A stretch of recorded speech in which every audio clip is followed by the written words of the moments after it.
Hey, thanks for coming. I just want to walk you through a marketing health check. This is a simple calculator that will really help you understand your marketing, whether you're being profitable or losing money, or what you can do to really improve, right? We can also use this calculator and leverage down to specific marketing channels like Facebook or Google Ads. As long as you're tracking which leads are coming from where, it's pretty easy to do and can really help you understand what's happening in your business, which is really my goal here. As a CPA, I have no skin in the fight for marketing except to help you want it or helping you succeed. So if you don't have the calculator already, look in the description below. I've included a link to it. You're welcome to sign up. Grab the calculator and come join us. This is going to be a lot easier if you're going through it at the same time, I promise.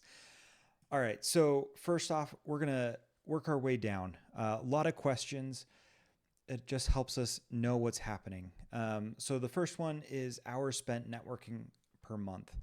And this can vary pretty drastically for a lot of people. If you're going to a lot of networking events, this could easily balloon up into 20 to 40 hours a week, or sorry, not a week, a month. And so we just want to kind of be aware of what's going on with our networking. But also in this networking, I want to include referrals and then time spent getting those referrals. So if that means you're calling up different law firms and you're trying to sell your services as a referral link, that's a huge time sink as well. And I just want you to account for that. Even if you're arranging how to get gifts to the referrals, if you're going to send a gift basket or whatever you do, that can all kind of go into this category. And so, you're probably not going to have a specific, like, I spend exactly this much each week doing networking, but please try and come up with something relatively close and accurate. You can always adjust it later, but I think this is helpful to see where you're using your time and if it's even worth it, right? So then personal billable hour, this is how much you're billed per hour, right? You all know this number. And I realize that as a small firm or just starting out, you may not know exactly what you're going to be billing your hourly at. However, I'd put this as your goal. Again, this is not going to be perfect. If you put 300, that's great. If you put 50, I won't believe you. So please bear that in mind as you're going through this. We can adjust things, but for personal hourly billable, put your aspirational rate. Marketing spend. So this is really why we're here, right? So if you're spending $8,000 a month on Facebook, put that in.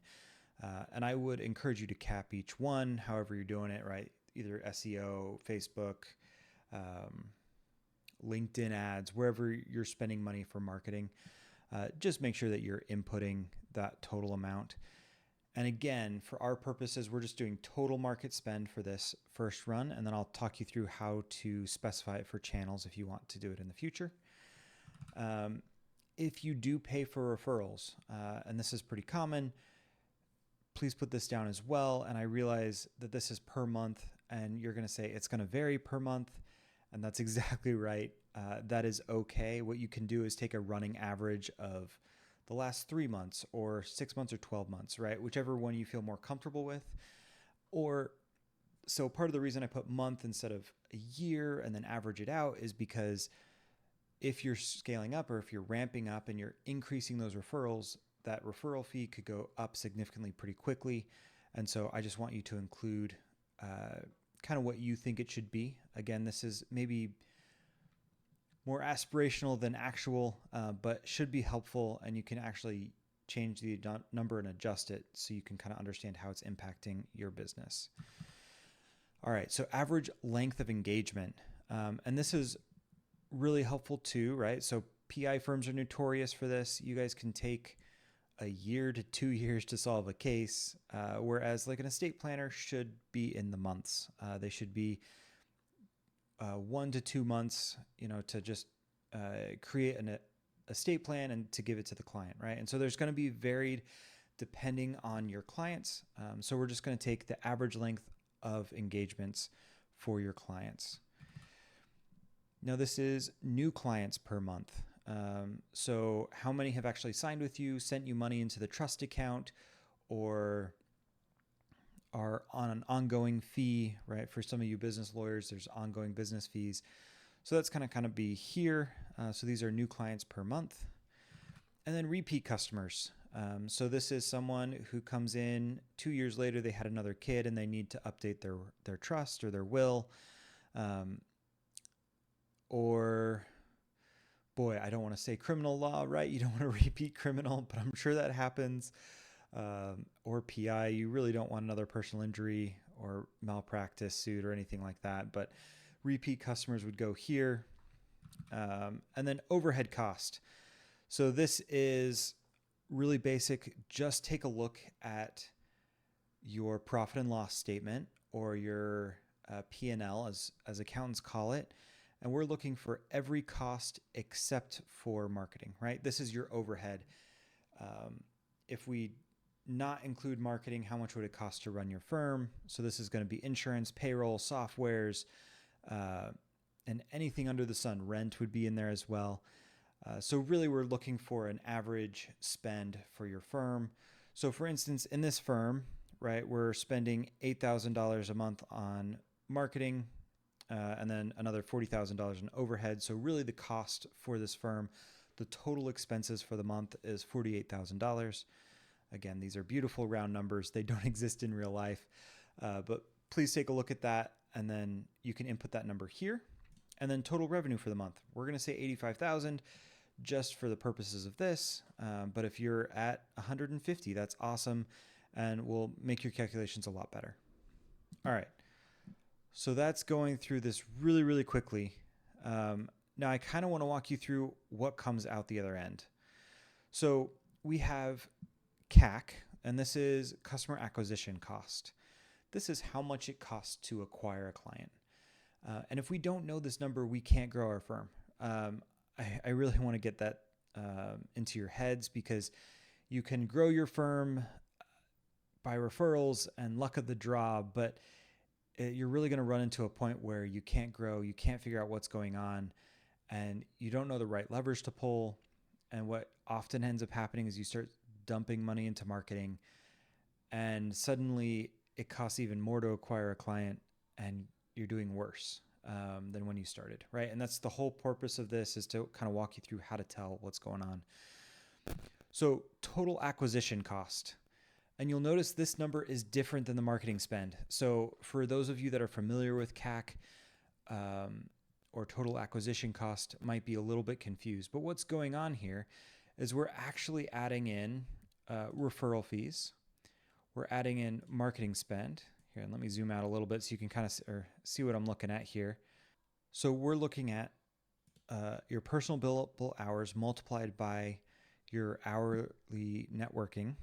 Your networking per month, right? Which is going to give us $1,500. We're going to add the referral fees that we pay, and we're going to add the marketing spend, right? And so that equals that $10,500 amount for total acquisition cost. And then we easily know, right? We have 5 new clients. So we're going to run back up here. We just divide that number by our 5 new clients, and we're at 2,100 clients, or $2,100 per client that we brought into the company, which is awesome. That's a great customer acquisition cost for most lawyers, because you're going to make a lot of money per client as a lawyer. This is great. If you talk to an e-commerce brand, they're going to be terrified because of the amount of spend. And so just be aware that this is going to vary depending on your type of business, what's going on. For you lawyers specifically, usually this is a little bit higher than the average e-commerce brand. And honestly can get up to 10,000, 15, and even 20,000 for personal injury law for a good case. So don't be scared of this. It's really important to understand what's going on and how you're coming up with this number. All right, so then LTV is the next calculation, and this is lifetime value of a customer. So if it costs us $2,100 to bring in a customer, we need to know how much that customer is going to bring us in revenue, right? Because then we can really understand if we're running a profitable business or a loss business, right? So the first thing we're going to do is we're going to do gross revenue per client. And the first thing you're going to say is that's not exactly how you would calculate that. And you're right, because you're not going to run through a client, or each new client is not going to be exactly equal to your total revenue. So you can do this a number of ways. I kept this very simple for this exercise. If you wanted to go into more depth, you're welcome to do that as well. But I just took total revenue per month and then divided by the total new customers. And then just so you're aware too, I did take new customers and repeat customers and added those both together and then divided revenue by that. And this is, again, not perfect if your client takes longer than a month to settle, but can be helpful to kind of understand the flow of your business. And other things we need to look at too is the running revenue total. Like a lot of times I see with lawyers, especially starting off, they make a ton of money one month and then they make no money, and then a ton of money and then no money, right? And we kind of want to level that out a little bit. And so there are other things we have to look at, but for the sake of simplicity and understanding what's going on, we're saying our total lifetime value of a client is $14,166. If you want this more accurate, you could do all new clients for an entire year and then total revenue for that year. That would be a more accurate assumption. For our sakes, we're going to assume that this law firm is pretty standard month over month. All right, so now we're going to look at gross margin. Gross margin is really revenue after expenses, right? And so for our purposes, we're not including marketing into that gross margin, but we are looking at total expenses or overhead, the 40,000 minus or total revenue minus the overhead, and then divided by the total revenue for the month, which gives us 52, almost 53%. So the lifetime value of a customer is really going to be this gross margin multiplied by this revenue per client. So what we're looking at here is per client that we bring in, we're actually making $7,500, not including customer acquisition cost, right? So this is not including marketing spend. So if this number is less than your CAC, you're in big trouble. You need to start from square one again. And this can happen, like I said, with a lot of networking or other events like that. Quickly, that cost can scale. So it's important to figure out the right balance there. So that's your LTV. And then that gives us our number of LTV over CAC. And this is exactly what it looks like. It's LTV divided by customer acquisition cost. So if you take a look at that, it's really just, it costs us 3.57 times the customer acquisition cost to equal our revenue coming in, right? So per person at the end of the day, after everything's already done, we're earning about $5,400 per client, which is fantastic. That's including payroll, that's including software. This would be fantastic, right? So I want to walk you through a few different situations that can happen really, really quickly. So we're going to bump this up to $10,000, and you'll notice it turns red. Our LTV over CAC is 3 in this situation. There is a range that I would recommend, right? And this is just a recommendation. If you're going to be outside of that range, just be aware, right? It doesn't mean that you're wrong or that your business is failing. It's just something to think about. But I usually recommend about 3.5 LTV over CAC, going up to about 5.5. And so we'll take a look at that in a second as well. So we're going to go back to that $8,000. And this is exactly where we want to be, or a little bit better. So we're going to bring this down even. We're going to go to 2,000. And that seems crazy, but let's talk about it. It seems like this is a great business. And if you want to stay small and solo, then awesome.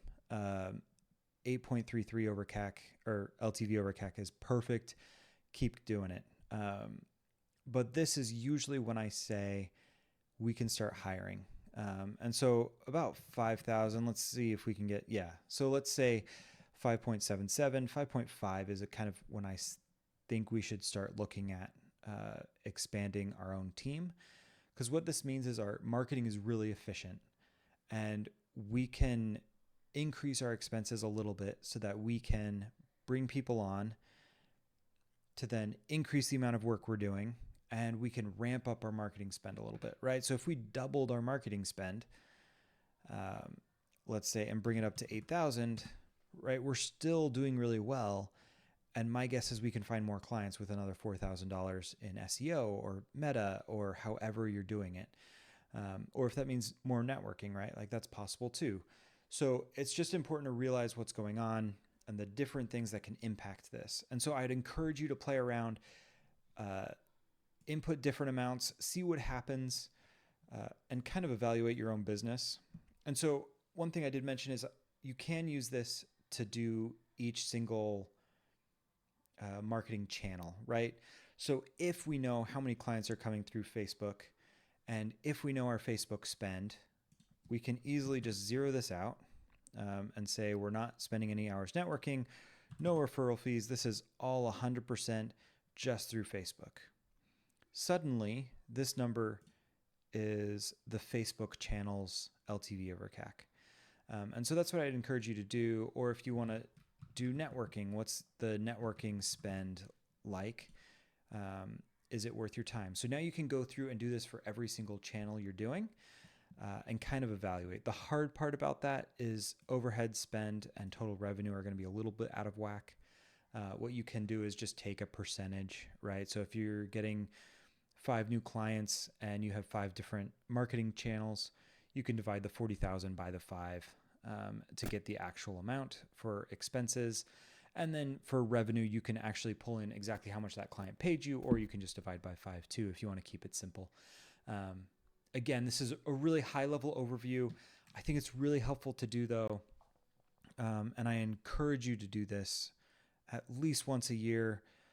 Usually if you're a client of mine, I'll try and run through this at least once a month or something similar for you, just so that you know what's going on in your business. But hopefully that helped, and I will talk to you all soon.